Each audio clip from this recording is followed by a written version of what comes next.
After teaching more than 25 years of Pilates mat work, I've seen thousands of students making the same mistake over and over again. In today's video, I'm going to show you these common mistakes and I hope that you will avoid it so that you can improve on your posture. Have you been stressing your back in this position and dropping a head back when you're doing the hundreds? Or you're overflexing your neck and squeezing your shoulders in a quadraped position at tabletop? Many people tend to drop the head down, or in the plank tend to overexert the upper back, rounding the upper back in your plank. Let me guide you in the proper way to practice and to target your deep core muscles. So we're going to flex the knees and we gently nod the head, flex the neck and flex your six-pack muscles, and ensuring that our chin is not jamming towards the throat. Notice that the hands are lengthened. I'm keeping the shoulders away from my ears, stabilizing my shoulder blades, and my lower back is touching the mat.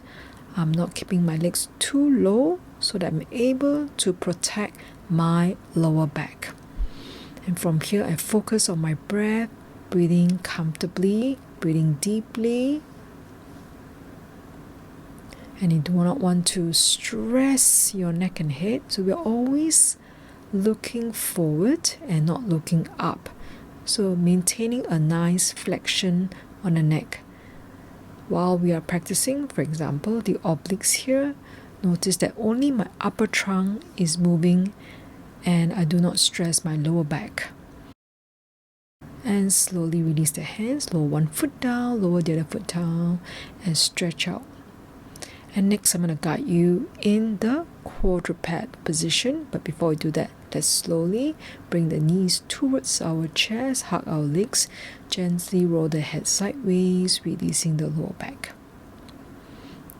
Now we're stacking the shoulders over the wrists and the hips over the knees, so avoid dipping your belly down or dropping the head down.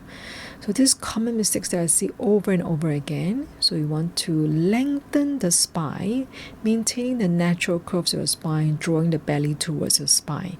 So make sure the weight distributed equally, and we're going to slowly extend the back leg. So many people are always dropping the hips down when they extend the leg, and also dropping the head down in this position. We want to avoid dropping the hip or the head.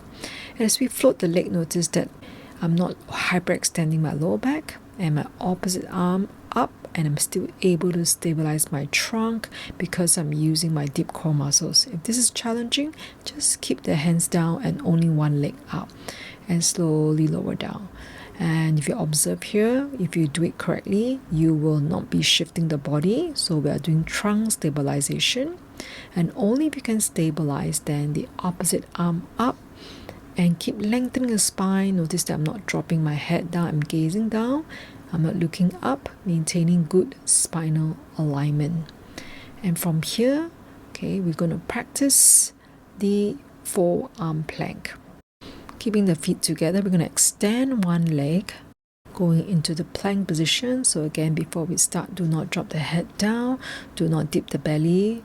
Once again, we want to lengthen the spine and press the toes into the mat. And when you're ready, slowly extend the other leg. Avoid rounding the upper back just to stay in position. So I'm looking down, but I am not dropping my head down, maintaining a long, steady, stable alignment, and slowly lower the knees down. And if this is comfortable for you, we're going to continue with the forearm plank, lowering the elbows down, my knees and feet hip distance apart. I'm slowly going into position and slowly walk my knees back. So head and my shoulder blades and my buttocks are on the same plane, no dropping of the head. And then slowly extend one leg and the other leg. Notice that the hips are not higher than the shoulder blades, they are on the same plane, really working the deep core muscles.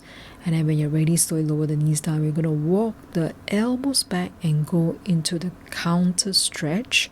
Head down, relax the arms and place the hands beside the feet, and breathing deeply into the lower back. And then when we're ready, we gently turn the head sideways and slowly roll up and coming back into the neutral position. I've been teaching Pilates mat work for 25 years, so I know what works and what doesn't work for the students, because there's so many different types of students with different body types.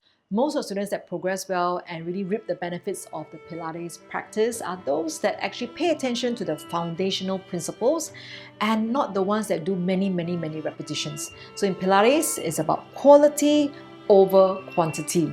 So what I'm showing today is just the beginning of a new practice, a new chapter of your practice. So this is what I teach in my online course where I guide people how to really pay attention to the foundation.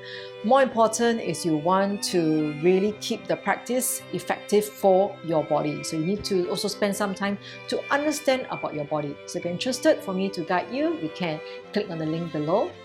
So for now, if you have time, I will recommend you to watch this video here to have more mindful and effective practice. Have a great practice and I'll see you in the next video.